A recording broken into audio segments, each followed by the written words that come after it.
Welcome back to the Alchemist Nation podcast. My name is Walter Morello, and I am your host of this journey across the country. We're talking to millionaires, multimillionaires, people who invest in multifamilies and real estate assets. Today, we've got a very special guest. He is the king of Florida real estate, Beau Beery. Welcome to the show, brother.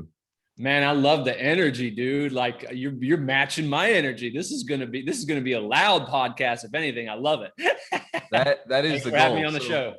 I liked your energy beforehand. I like the information you were dropping beforehand. So there's some stuff we talked about that I think is key for anybody who's looking to buy real estate right now. There's some truths. There's some falsehoods out there in the market, and you've got all of the knowledge because this is what you do. You got the demographics, you got the patterns, the shifts. You understand the inventory, and you're like me. You don't talk about what's on market, right? Like our first conversation a few minutes ago, you're not talking about, there's this many houses on the market at any moment. You start with actual inventory. This is what actually physically exists in the city, in the state.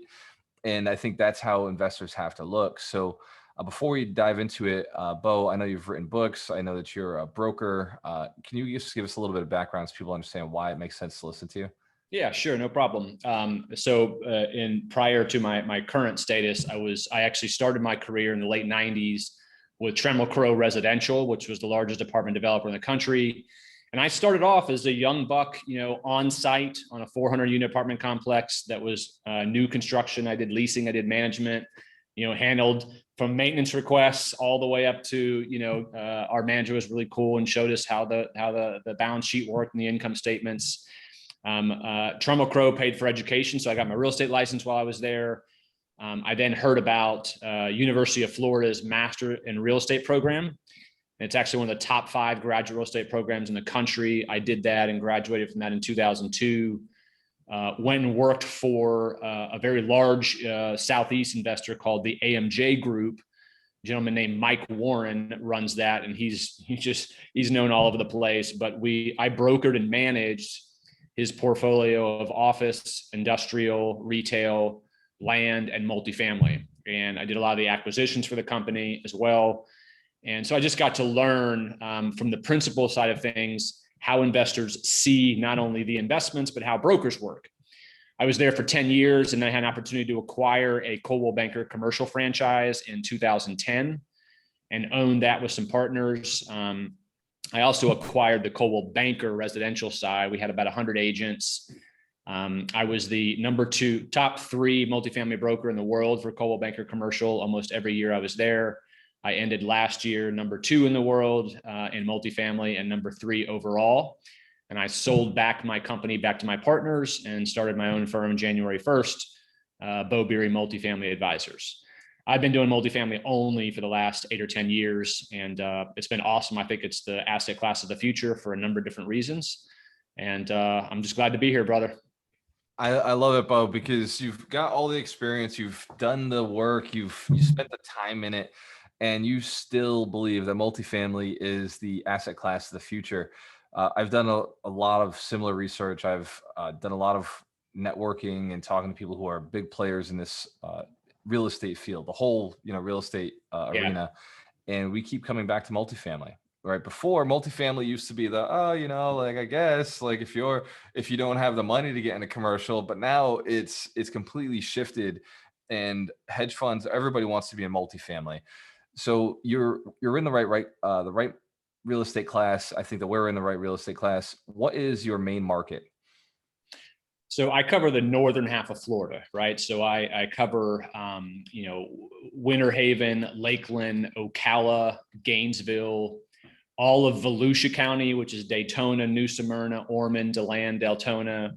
And then I go up the coast to St. Augustine, to Jacksonville, all the way over to Tallahassee. And then all the markets in the middle are just a bunch of outliers to those main markets. And I cover those too, but it's small inventory on the other ones.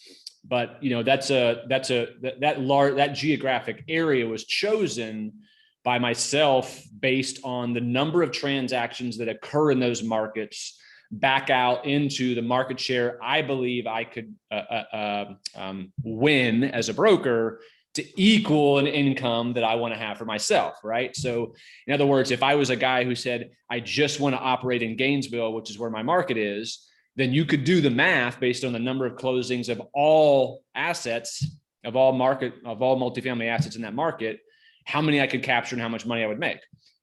And the same thing happens with investors, right? So I face a lot of investors, mostly newer investors, who say, Beau, I'm only buying in Jacksonville. I'm only buying 10 to 60 units. And once I tell them the actual number of inventory and transactions that trade per year, they're like, oh my God, there's no way I can make a living, even in a 1 million+ population Jacksonville. So it's super important that every investor not just pick willy-nilly any kind of markets. It's got to be enough number of markets that has enough transactions that you buy specifically, so that based on the number of closings, you believe you could capture some fair share of that equals the amount of money you need to make for your investment firm. I like this because I used to teach a class when I was in Fall River as a broker, and or as a real estate agent running a team. I used to teach a class and said, look, pick your demographic based on how many transactions are done there. And I would name the different cities and be like, this city, it doesn't do anything. Yeah, the home prices are high, but just doesn't move. Whereas this city has the same home prices, but it does 3 times the transactions or 5 times the transactions. Right. Like that's the city you want to work in. If you're going to pick a market, that's the market to be in. And if there isn't inventory spinning, like there are parts of Boston that the house prices are absolutely nuts, but there's no inventory. And then the city that I grew up in, right, and its sister city, they sell almost 80 houses in a month combined. So it's like that's where it makes more sense because they're small cities, so it's not a lot of competition.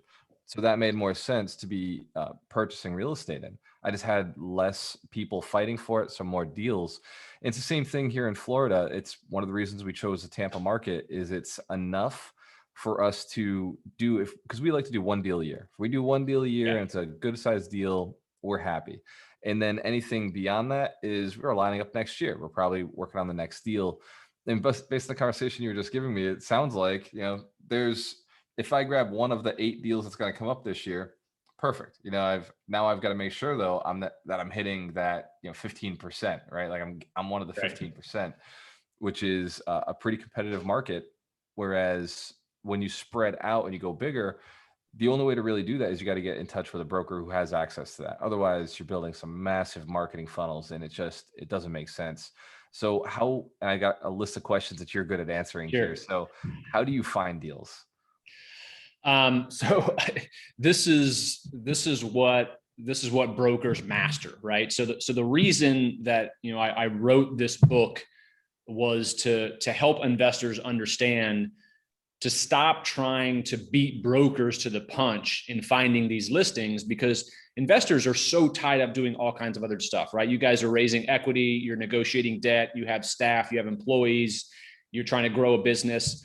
All I do as a multifamily broker from the time I wake up to the time I go to bed is I am perfecting my algorithm that tells me which asset is going to come available, oftentimes before the seller even knows about it, right? So every day of my life, I have created a database and a system that has in there what every mortgage, when the mortgages are ending, right? I know exactly, based on the type of owner or the type of fund that owns it, what their typical hold period is, right? Currently, just so you know, the overall average, we won't go into details, the overall average right now, hold period is 41 months, right? Which is shockingly low. But I know there are a lot of owners that are in funds that have to hold 60 months, right? And so all that's going into my algorithm. Then based on ages, based on the amount of value add that have been done before or after. So I have a whole bunch of intersecting functions, if you will, that spit to me what deals are going to come up. And these are things that I'm inputting into the system 5 years ago, 5 months ago, 10 years ago. And so when I come into my office every day, on my CRM pops up my to-dos today. And these to-dos. I think your cell phone's going off. Is there Oh, okay. That's weird. That an important call? Get rid of that. I guess you could hear could you hear the vibrate or something? Yeah. Oh, that's really weird. Okay, cool. So this algorithm is something you built? Yes. Yeah. Every broker has their own way in which they're predicting how listings come up. For me, it's just a series of inputs that's on every asset. So I have every single asset that exists in the markets over 10 units that I just described. They've been imported into my CRM and system and categorized by everything you can think of: number of units, bedrooms, age, construction, who owns it, what they paid for it, all kinds of stuff, right? And so as over time, as you can imagine, brokers get to have conversations with dozens of people a week who own these assets. And we're asking questions and adding value, and then hearing things back from investors about their assets. And it could be something light, like, we could be talking about ABC apartments, and he says, yeah, Beau, this one's earmarked for 2024. That's when our loan comes up. So what does Beau do? He goes into a system and puts in around beginning to mid 2023, about a year ahead of time. I'm going to go ahead and start talking to him. And so all these conversations are giving us a lot of the input, but then there's also what I call big data, right? So I'm tracking all kinds of other data as a whole that spit to me what kind of assets may be selling next, right? And, sometimes most of the time the data is wrong, but because we track it so much and we have so many conversations, we beat every investor to the punch, meaning we get the listings 93% of the time. And what I mean by that is, I did a study, Walter, from January 2015 to December of 2019. It was a 5-year period. I studied 351 transactions, which represented 31% of every sale over 10 units in the northern half of Florida. And I literally researched every single one of them and determined that 92.55% of every one of those closings was done by a broker. Now, if you're in Texas, that could be 75%. If you're in New York, it could be 98%. Whatever it is, the point is that almost every deal is done by a broker, not because brokers are like amazing human beings. It's just because if you're a seller, you have to think about it, especially as the deal gets larger, particularly over 50 units. And the vast majority of time over 24 units. If you're owning one of those assets, you're probably a fairly sophisticated investor who knows what's going on in the world. Why would you ever entertain some guy calling you off the street who you don't know, who says, hey, my name is George. I see your asset over on Main Street. We buy lots of 60-unit assets. I'd love to make an offer. Would you entertain my offer? When he could call Beau, who will expose it to millions of people at the touch of a button, who will bring you 15 offers in 8 days, who will bid it up and do a best and final and get you a far greater price than off market. Now, the deals that do truly happen off market, in the extremely rare instance where Sam called George and George was dumb enough to just do a transaction directly with Sam without consulting with anybody else or listing anywhere else, most of the time, seller Sam still wants a premium for the right to not go to market. So it's extremely rare where two people talk to each other without anybody else involved, and the buyer actually got a deal. In other words, below market when it was worth. Now, it happens, I'm sure, more frequently on quadruplexes, duplexes, triplexes, little 10plexes. That's a much more unsophisticated market. But if you're owning 20 or 50 units or more, you know what's going on in the world, and you know I'm going to bring you 15 offers in a week. Truth. And that's when we have a motto, right? In real estate, we list on market and we sell on market, buy off market. Right. The idea is we don't want that competition. We don't want other people looking at the deal because it drives up offers, it drives up the price.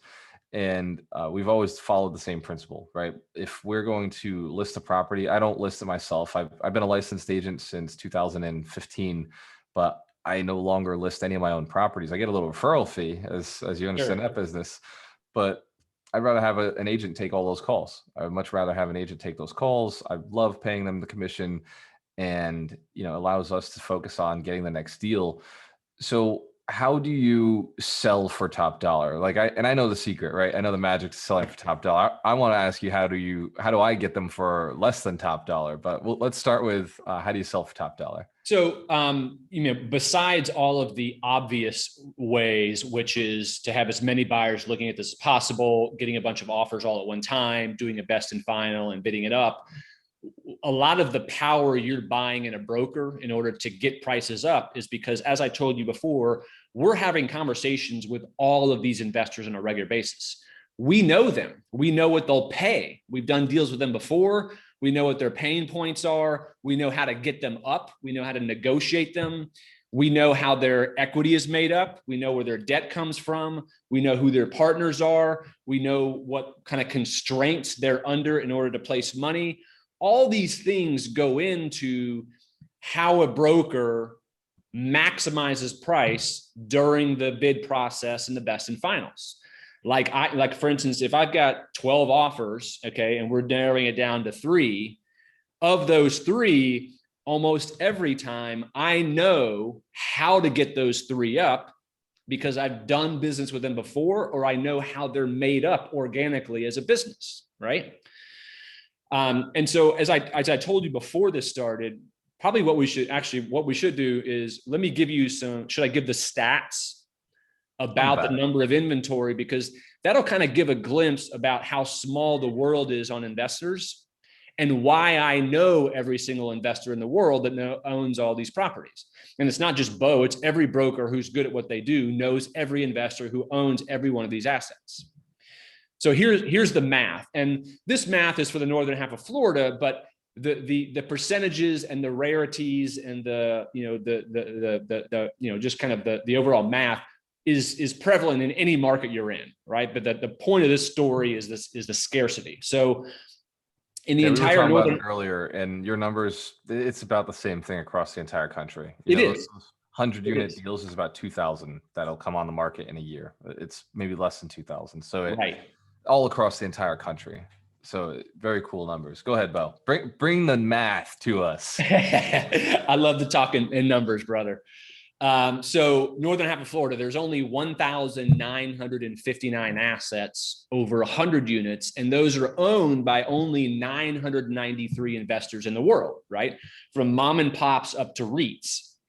Now, of those 1,959 assets, only 866 are over 100 units. And those 866 properties are owned by only 406 people or investors in the world.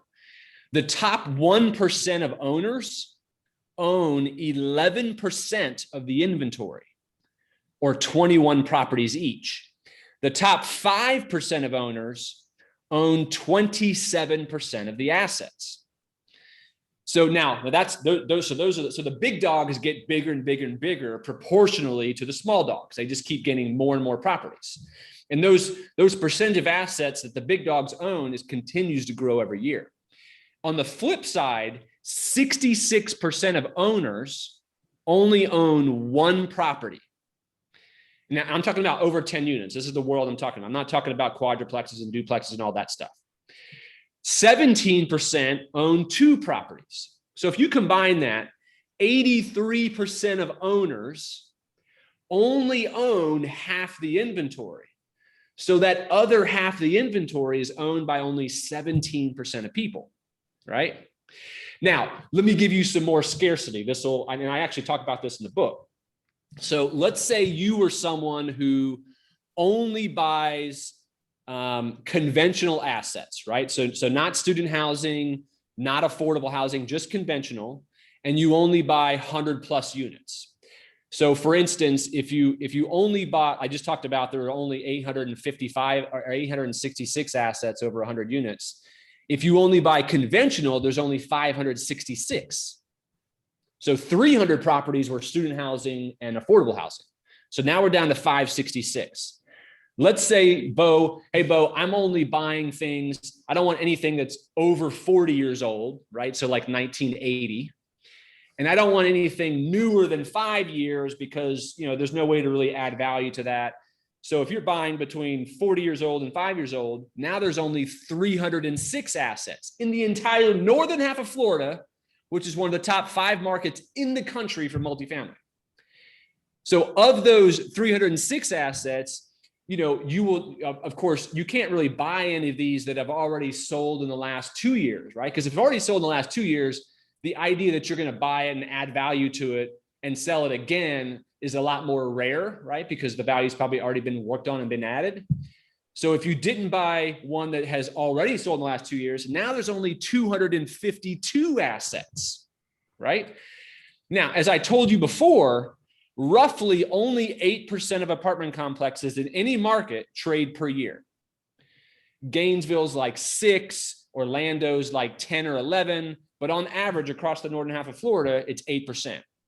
So if you are one of the guys who I just described, who only buys conventional assets over 100 units, that's between 40 years old and 5 years old, that hasn't sold in the last 2 years, and only 8% of those trade, that's 20 properties per year that you would ever have a shot at in the entire northern half of Florida, which is basically less than 2 per month. Now, Walter, we haven't even talked about, of those 20, how many already refinanced in the last year. If it refinanced, you can't buy it because the defeasance is too high. Yep. And that's about, that can be, that comes out to like almost like 20% of properties. I don't know, something like, it's something very, very high. And then of those 20, let's just say none of them refinance and we're still at 20. How many are in locations you would ever buy? How many of them are at a price that you would even consider? And lastly, which is the most important one of all, it's what my book is all about, is how many of those 20 would you even be presented by a broker? So the worst thing in the world that an investor can experience, which happens with the vast majority of all the investors I just talked about, is that if I showed you a list of those 20 and you remember only even seeing 2 of those, you ain't doing things right. Brokers aren't thinking about you. That means 18 transactions happen and nobody thought to even show it to you. So the book, Multifamily Investors Who Dominate, I'm not trying to, I was going to say, what's the book? I know everybody's like, okay, he said a book a couple times. So Multifamily Investors Who Dominate, it's all about being the guy who gets called before it even goes to market. Now the brokers, you're still probably going to have to compete, but here's what's happening. The most elite investors in the world, what happens is the seller Sam calls up broker Beau, and seller Sam says, hey, Beau, we're thinking about selling, XYZ apartments. We'd like you to do a BOV. We know what your value is, and then we're going to list with you, right? So here's the inside scoop. This is what happens, Walter. So Beau hangs up the phone. Before I even have a listing agreement, I know 10 or 15 guys who want this asset. And I call up and I say, hey, Walter, dude, listen, Sam just called me up. He owns, Lakeshore Apartments over in Jacksonville. It's 120 units. Yeah. That one, the one over on Main Street. You know which one I'm talking about. Yeah. So listen, I'm doing the BOV on it. Pretty sure I'm going to get the listing. I've done business with this guy before. Yes, you're going to have to compete against it because it has to be exposed to the market. He owns it in a fund, so he's got to expose it to the market. But you got a 3-week heads up because this is going to take me 3 weeks to put together marketing material, build the Dropbox. So now that those buyers that I call, they're going to get to drive by the property. They're going to already start working on their pro formas. I can't share financials with them. That's confidential, but they can start building their own models because they already know what the rents go for. They can already start working on the renovations. They know what they're going to sell it for. They're driving the market, the sub-market around it. So that's why when Beau comes out with a listing 3 weeks from now, that's why I have 15 offers in 5 days. And then all the other buyers who couldn't get an offer in that fast are just like, there's no way you got a reasonable offer in 5 days. Well, it's because the guy's got a month head start, right? Yep. That's the real only true off-market deals that get done is it's broker relationships. And there's a way that you build relationships with the brokers in a way in which they think of you first. I like it. And, one of the things that one of my partners talks about all the time is reputation in the deal making. And I see it on your list here of questions that I can ask you. So I know his answer. So what is it that you do to build relationships and build your reputation in deal making? I mean, I got a whole step-by-step process, but let me tell you, I guess what we can do is let's go through some do's and don'ts, right? Because there's a lot of things that you can do to build reputation and relationships with brokers. And I teach how to automate that and how to do it correctly so that we're salivating to bring you deals, right? But it's probably easier, at least in this instance on a podcast, to kind of talk about the do's and don'ts. And the ones I'm going to talk about here, a lot of the people listening to this are kind of like, yeah, that makes sense. But what happens is they get so entrenched in a transaction, they lose sight of the forest, right? And they let ego come into play and greed, and almost every investor falls for it, right? So we'll go over some of them. Like for instance, I get this all the time, especially in a hot market. I have a listing that comes out, and let's say it's priced at $10 million. I'll get a bunch of investors that call me up and they're like, that price is ridiculous, or your rent comps are ridiculous, or why did you use that sales comp? And so what they're doing is they're trying to justify to me why the deal is overpriced. It's not overpriced, it's overpriced to you. So one of the worst things you can do or one of the best things you can do to get removed from any future listings on a broker is to try to tell him how he didn't price it right, or he used the wrong run comps, or he used the wrong sales comps. Because here's what's going to happen. The property's going to sell. They all sell. How often do you see deals come to the market, especially in any remotely good market, that don't sell? It's very, very rare. So all you're doing is you're just killing yourself by trying to, because it's not like the broker's going to hear something like that from a broker and be like, oh, you know what? You're right. Let me go back to my seller because your advice is amazing. You're a tremendous, let me go back to my seller. Let me reprice this. Let me change my rent comps a little bit. And I can't wait to accept your price. It never happens. As an agent, I'll back that up. I have been on that side of the conversation so many times. It's one of the reasons I am out of agency is I just can't stand people telling me like how to do my job. It's like, no, I get that you're cheap, but I'm going to sell it for this much. That's just how it's going to work. And Right. 30 days later, they're like, hey, did you sell that? Of course I did. What'd you get for? Over asking, my friend. And that's what we do. And 13 backups. Right. So the best way to answer that thing is, and you're right. I do remove them from my list. I just don't contact them anymore. It's like, okay, this guy's not worth my time. If they do it 2 or 3 times in a row, yes. Yeah. Like if they're not getting the point, if they're just continuously, trying to get you to switch your mind or whatever, it's like, yes, right. It's not worth it. There's too many other investors out there with tens of millions of dollars that are not going to do that. Right. Exactly. The best way to turn down a listing, if it's priced that doesn't work, is to give compliment, and then just basically say, the returns don't work for you. So you can say something like, hey, Beau, saw your listing, beautiful asset. Please pass on to the seller. He did a great job on the annual flowers out front. I love how he did the sign. I love the roof color he chose. You did a great job, Beau, on the package. The deal doesn't work for us, but please keep me on your list. I'll respond quickly. That's the perfect way to turn down an asset. It's gentlemanlike. I can't wait to send you another listing because you responded to me quickly. You weren't a prick. It's simple stuff. Everyone listening to this right now, Walter, is like, yeah, that makes sense, but it doesn't happen. Right. Oftentimes it doesn't happen, right? Yeah. The other thing is the obvious one is win friends and influence people, right? Like it's just be a decent human being. It is because you want them to send you deals, just not this deal. Like you still want to give that little bone, like, hey, thank you for sending me a deal. You're so awesome. This is amazing. It doesn't work for me right now, but keep me in the loop, right? Exactly.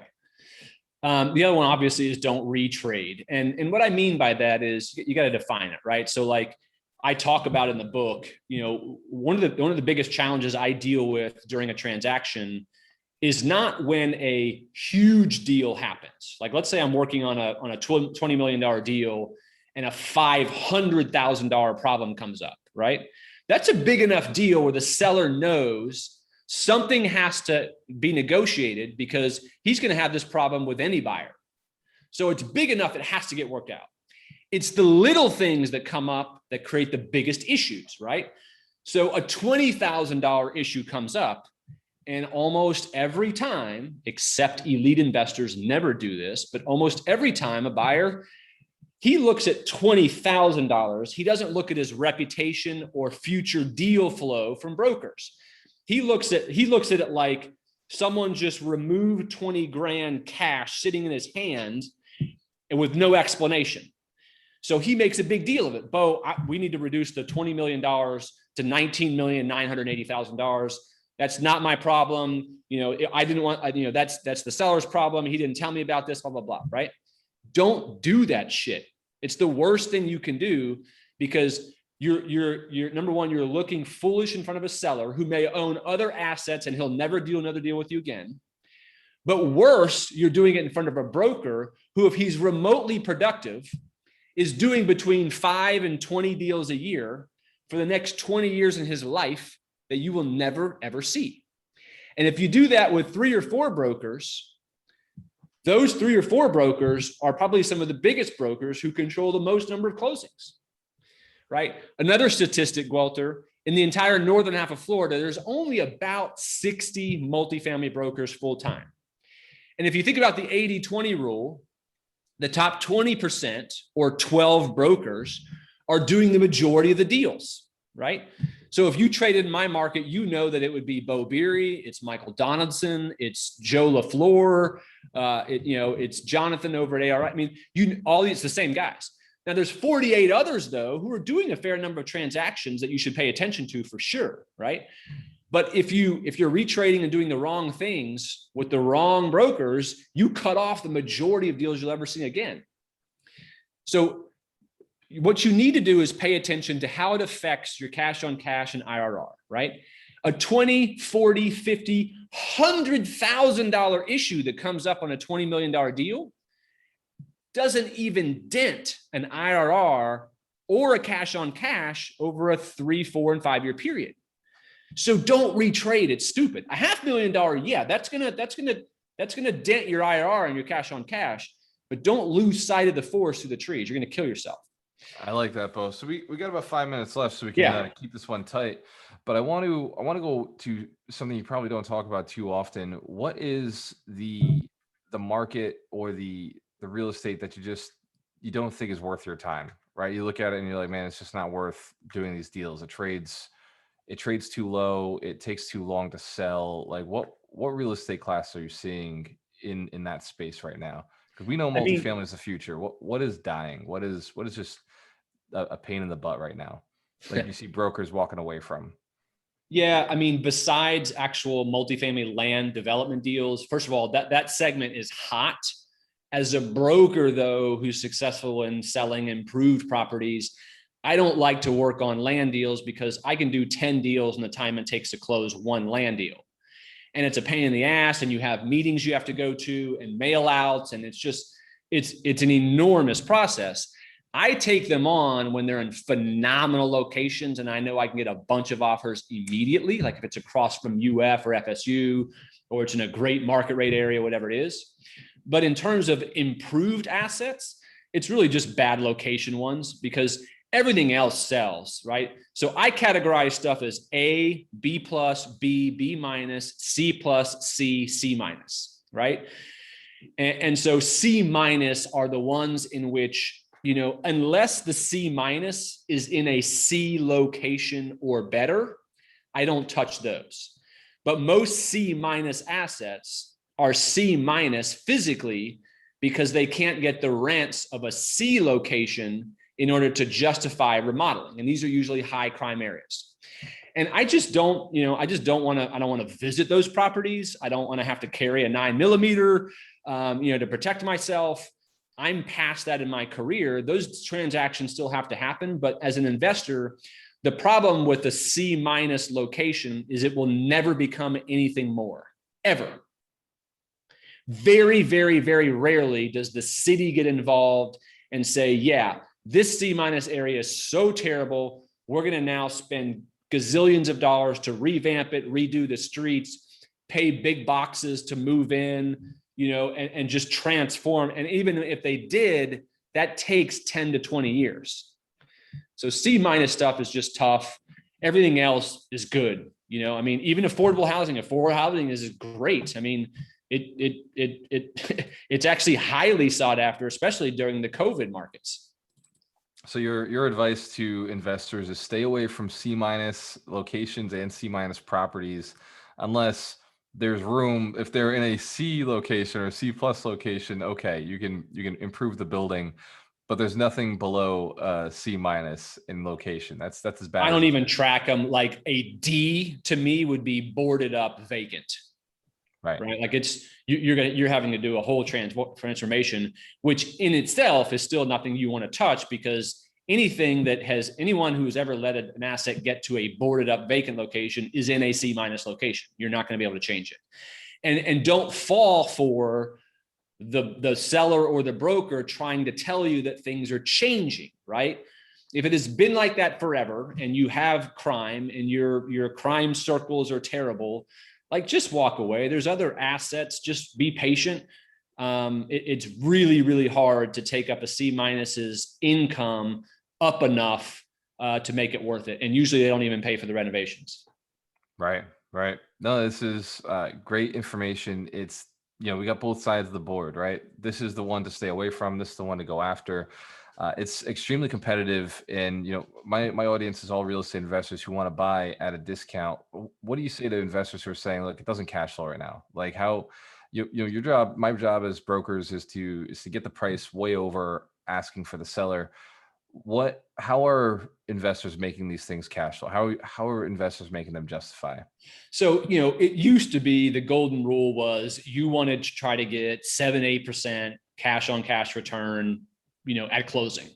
That just doesn't happen anymore, right? That's not going to happen. And the reason I use cash on cash and IRRs is because, and I did a video on this on my channel, I think cap rates are worthless. I mean, they literally tell nothing. They only tell you what the current owner's income, expenses, and vacancies are. You're not going to be able to experience any of those. Literally everything changes day one that you own it. Property taxes, vacancies, repairs and maintenance, insurance, all that changes. So don't ever pay attention to cap rates. It's all about cash on cash and IRR. And what most investors are going for is a 6 to 8% cash on cash within 2 to 3 years. Right? Because here's the thing is that if 2 years from now, you now own, let's say 3 assets that you bought that weren't earning that kind of cash on cash day one, but you own them now 2 years from now, and they are doing the 6 to 8% cash on cash, and they are doing the 12 to 20% IRRs, you're going to be really happy. But what people get overly focused on is that year one. They look at it and they're just like, this sucks. Like I can earn more money in a savings account. And you can't think about day one. It's just not, it doesn't make any sense. Right. The people who become the wealthiest actually are the ones who hold them the longest. Right. As a broker, I only make money if you sell, but in reality, I would keep refining forever because a refi is a sale. Right. Yep. And you can always add value to your asset continuously. But, most syndications are made up in a fashion in which they have to pay back their investors and they have to have an exit in a certain amount of time. And so I get that, right? I get that. But my point is that think long-term, right? I mean, over a 3 to 5 year period, even that short amount of time, your cash on cash works out to be great. And you'll be happy you did what you thought was an overpay on day one, as long as you stuck with it. Now it's got to be a good enough property. You have to believe in the property. Okay. I mean, don't ever create a pro forma and keep playing with your pro forma to try to meet 6 to 8% in 3 years. I see that all the time. You get FOMO is the problem. You see all your friends buying assets and you see companies buying assets and social media. You watch social media and everyone looks like they're buying shit every day. And it's just not true. What they're doing is they're reposting the same asset over and over and over again. Right. And so you get FOMO happens to you and you start forcing your pro forma to make it work. Don't do that. Right. But if in reasonable scenarios, you get 6 to 8% in 2 to 3 years, do the deal. Yeah, I like that. Beau, phenomenal job. I got to get you back on the podcast. We got way too much to talk about.